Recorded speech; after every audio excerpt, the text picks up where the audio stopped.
Let's now talk church matters, and the leadership of the Seventh-day Adventist Church in Nairobi now wants the government to reverse its decision of closing down Maxwell SDA Church. Citizen TV has learned that the wrangles in the church revolved around leadership and money, with a section of church members from some regions opting to divert their tithes and offerings to their home churches. Makori Ongeshi reports.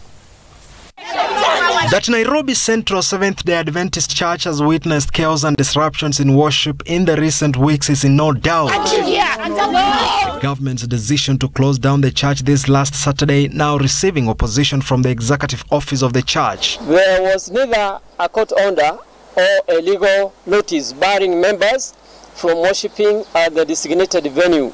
The church takes exception to this unlawful act by state agencies who ordinarily are supposed to be the stewards and custodians of the law. The leaders are arguing that there is no leadership row and that the purported dispute only involves members of the Nairobi Cosmopolitan Conference Limited, members who previously were part of the congregation and leadership of the church and whose names were expunged from the church register. In our church manual, page 46 and 47, it is here.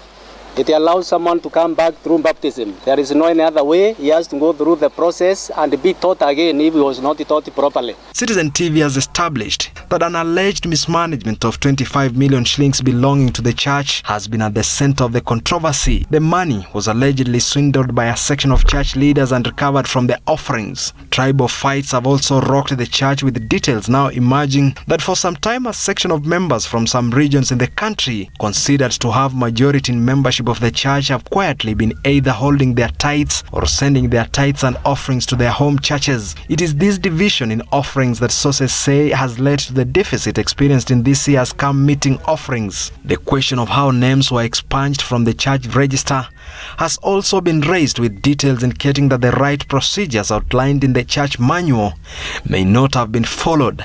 Apparently, the church board, which is the highest decision-making organ of the church and which votes for removal of a church member, did not agree. In the SDA church calendar, such time is set aside for spiritual convention. The annual gathering, identified as camp meeting, is one of the most far-sighted and important programs in the denominational pattern. For more than 4,000 members and guests of the church, that period, which was to begin this last Sunday, is now in limbo. Makori Ongeshi, Citizen TV, Nairobi.